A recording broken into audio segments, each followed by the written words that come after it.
Welcome to the College Investor Audio Show, where we talk about the biggest issues impacting millennial money, from student loan debt to side hustles to building wealth. We will show you how to get out of debt so that you can build real wealth for the future.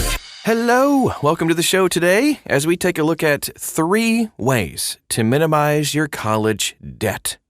Oh, we need this. If you're listening to this right now, you probably either have student loan debt or you're about to incur some student loan debt. So with student loan debt balances on the rise, your best bet is to pay off your loan debt as quickly as possible. Or better yet, stop the debt from piling up by taking the preventative measures. A lot of graduates have put their life on hold because of common student loan mistakes. Avoid making these mistakes and get rid of your loans in 3 easy steps. Hey, that sounds like a good book title. According to USA Today, up to 68% of college graduates enter the workforce with student loan debt.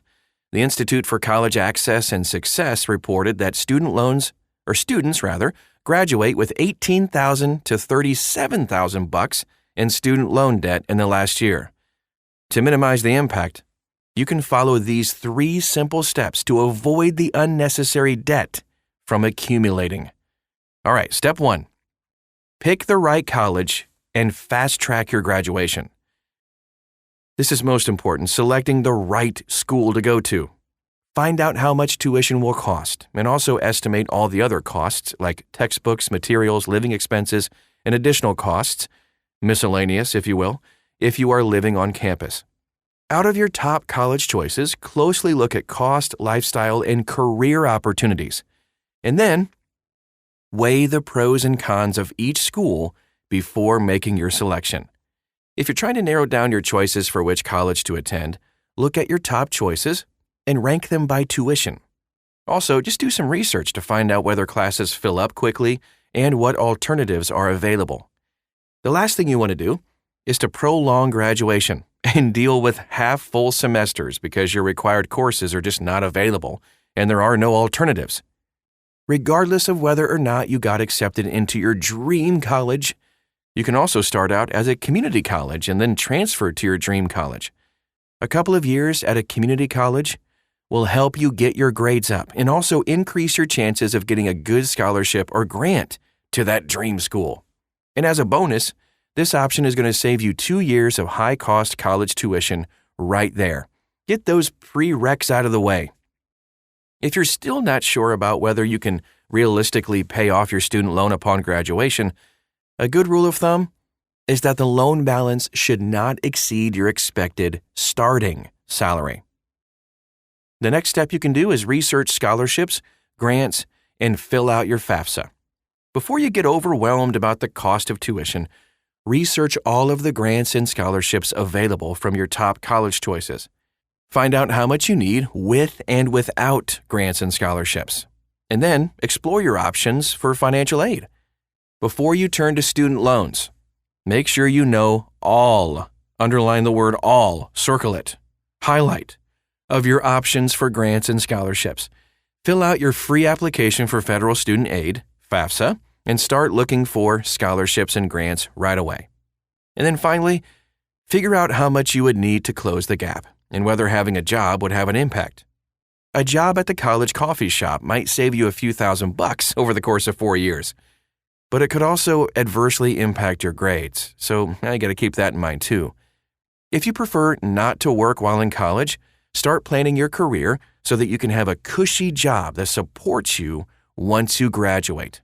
Private loans should be your absolute last resort for closing the tuition gap. A word of caution about student loans, though. Know what you're getting into before you take out loans. I know you've read horror stories about people not being able to afford everyday expenses as their loans piled up. Know what you're getting into when you borrow money for school. First, make use of federal student loans, and then look at private loans as an absolute last resort. Remember, private loans usually don't offer the same benefits as federal student loans like deferment, forbearance, or forgiveness. Plan to graduate efficiently, or in other words, create an efficient plan for graduation. Figure out your graduation requirements and determine whether tuition is calculated by semester or quarter or by unit.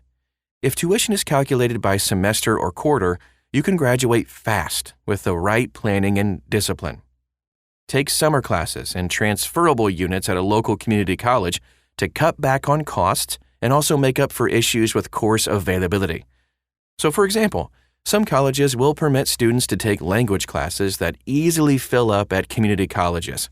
That way, you're making the most of your time and also save money, especially if your school charges tuition per unit. Step 2 of our 3-step process: budget and save to minimize student loan debt. Create a realistic budget for your life right now. You want to enjoy the college experience, but you don't want to go broke in the process. For nights out, find places where you can get good deals on food and drinks to cut back on expenses while dining out. While you're in school, cut back on your living expenses by either living at home or renting an apartment off campus rather than living on campus. Decide how to plan your meals and live well ahead of time. Put away money while you're in school, whether it comes from a job or financial aid. To get started, create a realistic budget. List all of your income, including financial aid, income from jobs, or contributions from your parents.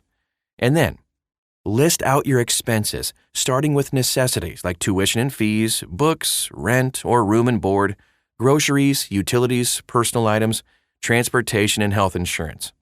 Include all minimum payments for credit cards and debt in your budget. Use most of the money left over to pay down your student loan.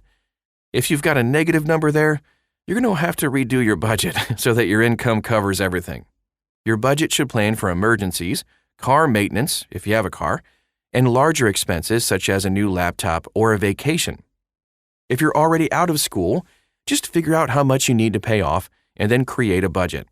Calculate your income and expenses and see how much you have left over. Include the minimum payment in your budget. Use most of the extra money to pay off your loan. You want to get rid of that thing. And then save up for the future. Whether your income consists of student loans, help from your parents, or your salary, you need to create good financial habits right away. Begin by putting away at least 10% per month. Saving each month will help you create good financial habits that will benefit you in your adult life and beyond. If you're really serious about getting your finances in order, check out Personal Capital. It will not only help you analyze your budget, it will also help you with your investments too. You can check out our review of Personal Capital if you're still on the fence about it at thecollegeinvestor.com. That's thecollegeinvestor.com. And step 3 of our process: increase your income and aggressively pay down that pesky balance. Pay tuition in installments while you're in school. If you're able to pay tuition, go ahead and pay it in installments to avoid losing money all at once. Even the setup fee or convenience fee will probably be far less than the interest rate for student loans. Work to minimize debt. If you can get your hands on a paid internship, I did, it was amazing, you can get credit for working while having some money to pay off student loan interest. If you're still in school, a part-time job can be used to replace or even reduce your loans. Certain jobs can even cover your living expenses in addition to your salary.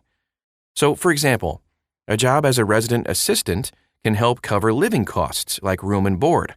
However, if you're not careful, working while you're in school could take up the time you need to study and live a balanced college life. If you're out of school, just look for opportunities that will further your goals. Let's talk about jobs that pay off your student loans. Look for jobs that provide student loan forgiveness or even concessions that are in line with your profession. Certain professions will even pay off your student loans if you stay there long enough. If you're willing to put in a few years, this is a great choice. You can also prepay loans. If you've got a hefty tax refund, bonus, or a pay raise, don't just spend it on a new hot tub. Use the money to prepay your student loans or even pay them down if you're already out of school. If you have smaller student loan balances, don't fall into the trap of procrastination. If you prepay your loans, you are more likely to pay off your student loans at a faster pace. Pay the interest. This is another great way to do it.